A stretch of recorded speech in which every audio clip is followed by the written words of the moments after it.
বিশ্বনবীর কিন্তু টাকা পয়সা ছিল না জানেন, ছাগল চড়াতো, কাউবয়। মা মিন নাবিয়্যিন ইল্লা রাআল গানাম, ছাগল চড়াতেন। এরপরে খাদিজাতুল কুবরার স্টাফ হিসেবে, কর্মচারী হিসেবে ক্যারিয়ার শুরু করলেন।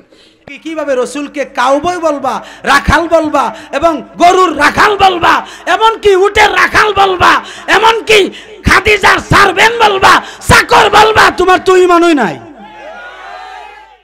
দুনিয়ার উম্মত শুনে নাও, আমার উম্মত শিরক করবে, আমি নবী ভয় পাই না।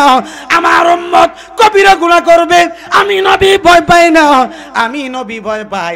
আমার কিছু নামদারি উম্মত, তারা আমার ব্যাপারে বাজে কথা বলবে, অর্থাৎ আমাকে গালিগালাজ করবে, আমার শান-ও-মানকে খাটো করে কথা বলবে, আমার ইজ্জতের উপর আঘাত করে কথা বলবে। আমার বাবারা, এই সমস্ত আলেম ওলামা এবং এই সমস্ত মানুষ বাংলাদেশের জমিনে আছে না নাই? থাকতে থাকতে থাকতে থাকতে শেষ পর্যন্ত আমার নবীরে কাউবয় বানাই লাইছে। বানাইছেনি? নবীজি নাকি কাউবয়, আবার চাকর, সার্ভেন্ট, আর কি ইংলিশে বলে সার্ভেন্ট। হে তো আবার ইংরেজি কইতে রে ভালো, দেখলেও তো খুব সুন্দর। ইংলিশের ডিলার না? হ্যাঁ বাবা, হ্যাঁ বাবা, ইংলিশের ডিলার। তবে আমেরিকার যে কুকুরটিরে ইংলিশ শিখাইছে না, হিডি যে ইংলিশ জানেও, মারাত্মক ইংলিশ জানে। হিডি তো আমি দেখলে বোঝা যায় যে মানে এর থেকে রিডেবল ডিলার হলো ওই কুত্তাটি। কথা কোন ঠিক কিনা?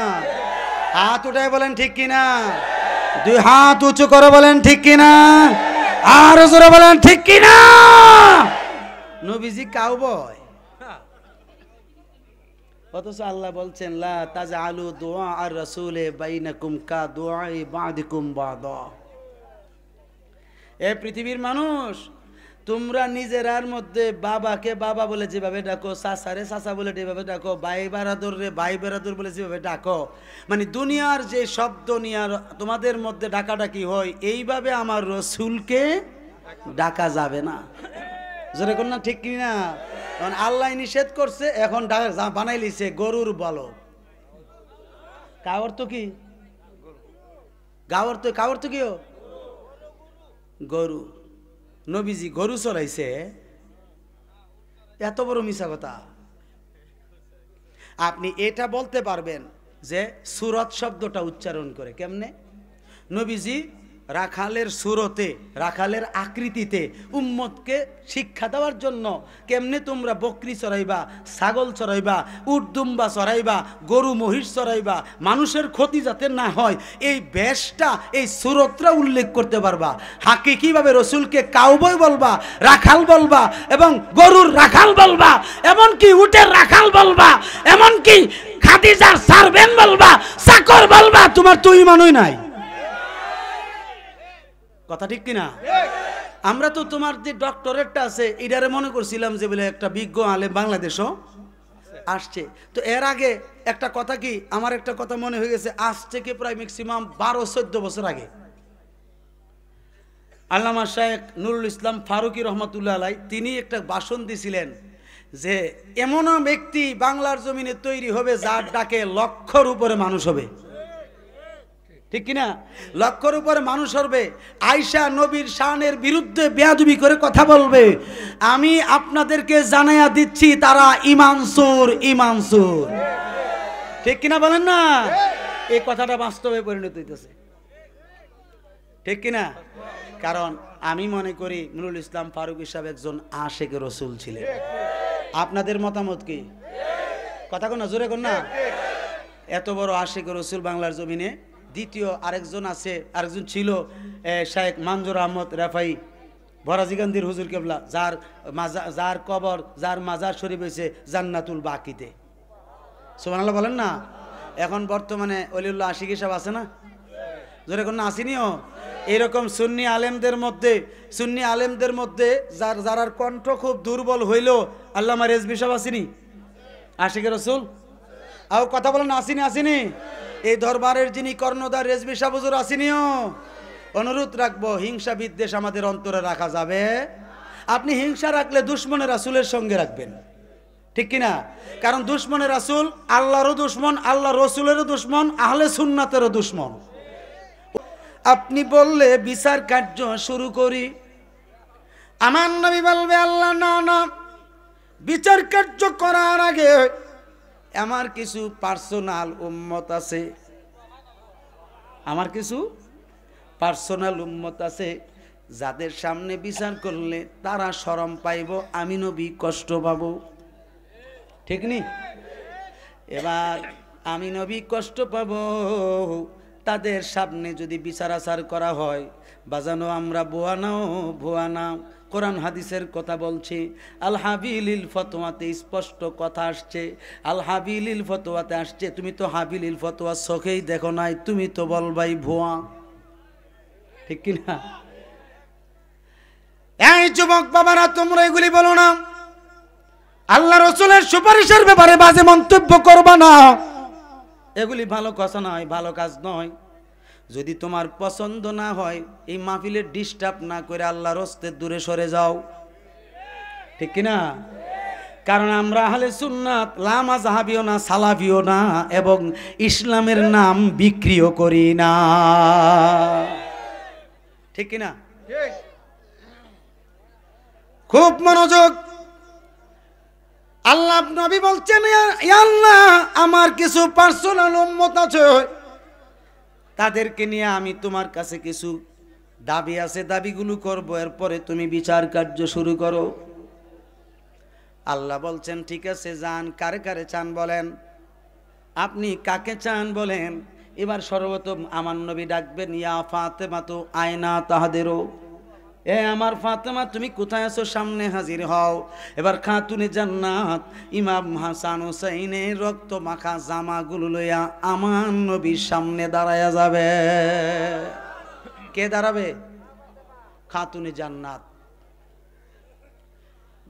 নবীজির সামনে দাঁড়ায়া যাবে, ইয়া রাসূলুল্লাহ, আমি হাজির। আমার নবী ডাক দিয়ে বলবে, ফাতেমা, কি চাও বলো আজকের এই ময়দানে? এবার খাতুনে জান্নাত বলবে, ইয়া রাসূলুল্লাহ, এই যে জামা কাপড়গুলো আপনার সামনে আনলাম, আমি শুধু জবাব চাই, আমার আল্লাহর কাছে জবাব চাই, আমার ইমাম হাসান, আমার ইমাম হুসাইন কি ক্ষতি করছে দুনিয়াতে? তারা তো কোনো ক্ষতিগ্রস্ত করে নাই, বিনা দোষে তাদেরকে হত্যা করে শহীদের কাতার দিছে। নবী গো, তাদের বিচার যতক্ষণ পর্যন্ত আমি না পাব, ততক্ষণ পর্যন্ত আমি এখান থেকে যাব না। আল্লাহ বলেন, হাবিব, আমি যদি একটা রায় করি এখানে, আপনি একটু দেখেন, সে বিষয়টা হচ্ছে কি, ফাতেমাকে জান্নাতে ঢুকাইয়া দেন। কাকে? ফাতেমাকে জান্নাতে ঢুকাইয়া দেন। খাতুনে জান্নাত বলবে, আল্লাহ, আমি বেহেশতে কেন যাব? কারণ কি? বলতেছে, তোমার কলিজার টুকরা দুইজন আমার রাস্তায় শহীদ হয়ে গেছে, আমি তোমাকে এই বিনিময়ে জান্নাত দিয়ে দিলাম। খাতুনে জান্নাত বলবে, অসম্ভব। জোরে বলেন, কেরে অসম্ভব? আপনি আমার দুই সন্তানের বিনিময়ে শুধু আমাকে জান্নাত দিতেছেন, অথচ আমি তো আমার দয়াল নবীর সঙ্গে ওয়াদা দিছি দুনিয়াতে, একটাই কথা, আমার দুই কলিজার টুকরার বিনিময়ে হলেও আপনার গুনাহগার উম্মত নাজাত করব।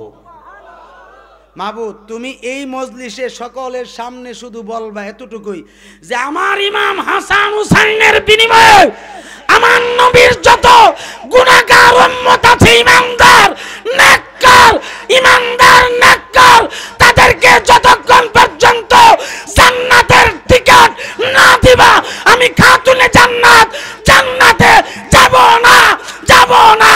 উচ্চ কণ্ঠে বলেন আল্লাহু আকবার।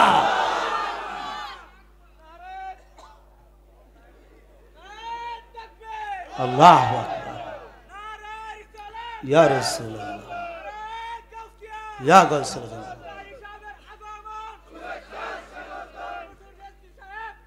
জিন্দাবাদ, জিন্দাবাদ।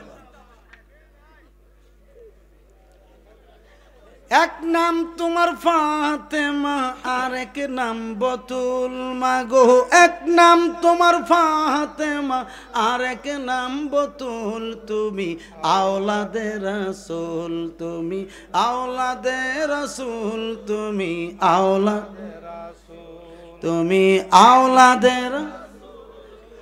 আওলাদে রাসূল তুমি আওলা,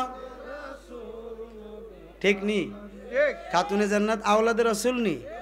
এই খাতুনে জান্নাতের বংশ এই পৃথিবীতে আসেনি, জোরে কোন আসেনি? যারা এখনো আওলাদে রাসূলদেরকে কষ্ট দেয়, আছে না? এবার খাতুনে জান্নাতের কথা শোনার পরে আল্লাহ পাক বললেন, হাবিব ঠিক আছে, খাতুনে জান্নাতের কথা আমি মেনে নিলাম, বলেন না সুবহানাল্লাহ। এবার আমার আল্লাহ বলবেন, হাবিব আপনি একটা কাজ করেন, আস্তে আস্তে করে সুপারিশ আরম্ভ করেন, কারণ আজকে আপনাকে এখানে তো ক্ষমতা দেওয়া হয়েছে। এবার আমার নবী বলবেন, আল্লাহ এতগুলো মানুষ, অগণিত কোটি কোটি মানুষ এখানে আছে, কারণ এতগুলো মানুষের মধ্যে আমি একা সুপারিশ করতে গেলে অনেক লম্বা সময় লাগবে।